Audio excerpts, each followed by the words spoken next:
In 2003, the Salem family, seeking a fresh start and a new home, moved into an old villa. It was nestled in a quiet suburb of Alexandria, Egypt, a place where the echoes of history seemed to linger in the very air. The place was massive, a crumbling European-style mansion, a relic of a bygone era. It was constructed of imposing white stone, weathered by time and the harsh Egyptian sun. Its tall wooden windows, dark and deep-set, seemed to watch you like eyes, giving the impression that the house itself was alive and observing. Haj Salem bought it for a price so low, it raised eyebrows and sparked questions. It almost felt like a scam, a deal too good to be true, shrouded in an unsettling mystery. The seller, a jittery Lebanese businessman, just wanted out, fast, as if desperate to escape something within those very walls.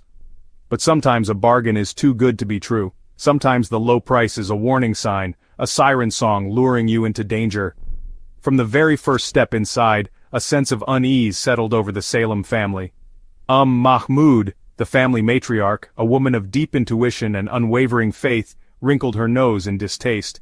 "This house smells like death," she said, her voice laced with a chilling certainty. Nobody listened, blinded by the villa's sheer size and potential.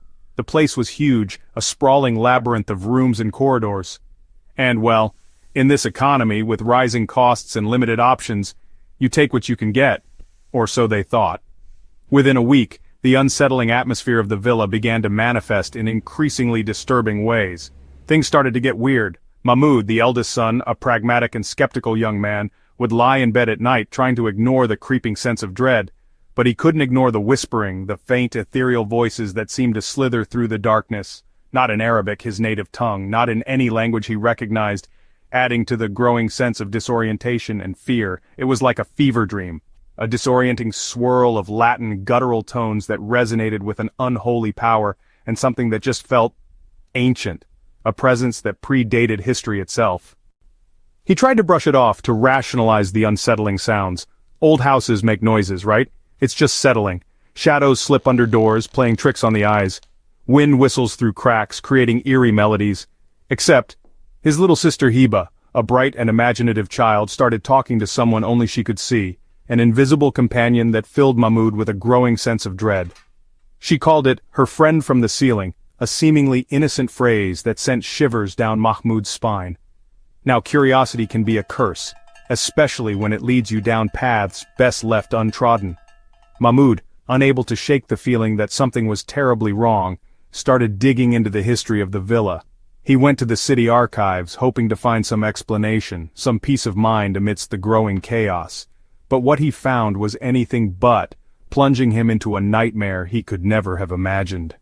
In the 1970s, the house belonged to a foreigner named Jean-Marc, a man shrouded in mystery and whispered rumors, a supposed archaeologist who claimed to be searching for ancient artifacts. But the records told a darker story, a tale of obsession and forbidden knowledge. Jean-Marc was obsessed with the occult, delving into realms best left unexplored. Rituals, dark and disturbing ceremonies performed in the dead of night. Alchemy, the ancient art of transformation, twisted to serve sinister purposes. He vanished in 1974. Poof! No body, no explanation, just gone, leaving behind only whispers and unanswered questions. And every family since? Tragedy seemed to follow them like a curse, a dark shadow clinging to the villa. One Lebanese couple lost their son, mysteriously disappearing without a trace, leaving behind only grief and despair. His name? Eli, a name that would soon echo through the Salem household. That's the name Hiba now muttered in her sleep, a chilling coincidence that sent a wave of fear through Mahmoud. Then things spiraled out of control, descending into a terrifying vortex of supernatural phenomena. Doors slamming shut with violent force as if slammed by unseen hands. Blood-red stains that appeared on the walls then vanished without a trace, leaving behind an unsettling residue of fear. Mahmoud's parents insisted it was nothing, desperately clinging to normalcy in the face of overwhelming evidence. Old house, old problems, they said, trying to dismiss the growing sense of dread. But Hiba changed, becoming withdrawn and distant, a shadow of her former self. She stopped eating, her appetite replaced by an unsettling emptiness. Started drawing weird symbols, strange and unsettling figures that seemed to writhe on the page.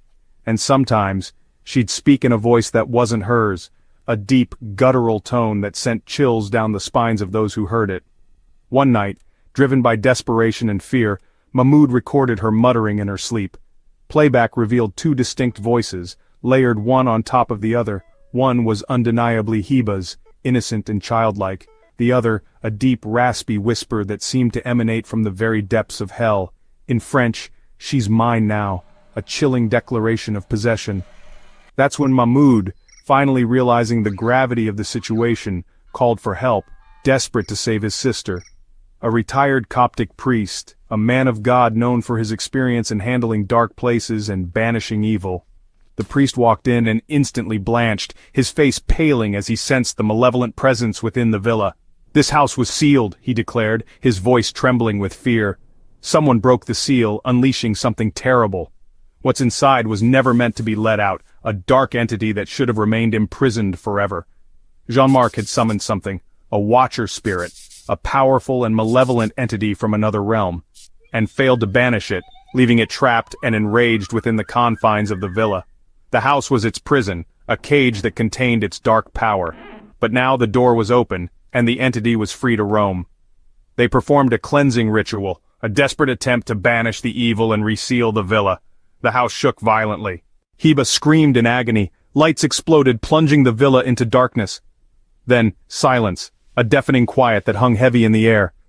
After that, life slowly returned to normal, or at least a semblance of it. Hiba got better, seemingly free from the entity's influence. The whispers stopped, replaced by the sounds of a normal, happy household. Peace, finally, seemed to have returned. But years later, after Haj Salem died peacefully in his sleep, a new chapter of horror was about to unfold. Mahmoud, while sorting through his father's belongings, found a hidden compartment in the attic, a secret space concealed behind a loose wall. Inside, a journal bound in old, cracked leather. Jean-Marc's, its pages filled with disturbing secrets. Its last entry, "I failed to bind it," a desperate confession of a ritual gone wrong. "The entity escaped me, but did not leave. It remains, lurking in the shadows, waiting for its opportunity. It waits, not for a man, not for blood or sacrifice. It waits for a name, the key to unlocking its full power. Whoever speaks its name becomes its vessel, a puppet controlled by its dark will." Mahmoud's blood ran cold as he realized the horrifying truth. He remembered Hiba's drawings, the innocent creations of a child's imagination. Her stick-figure self holding hands with a tall, black shadow, a sinister companion lurking in the background. Underneath in messy writing, "Eli is real," a chilling affirmation of the entity's existence. And in the corner her full name, Hiba El Salem, a seemingly innocent signature that held a terrifying secret. Except, one letter was backwards, a subtle imperfection that screamed of something far more sinister. Maybe a child's mistake, or maybe not. It read, Hiba E. Salem, the subtle shift in letters revealing a hidden truth. Hiba, E, the letters separating to reveal a terrifying connection. Hiba Eli, the name spoken, the door opened. Some names are doors to unimaginable horrors. Some doors should never be opened, for what lies beyond may consume you.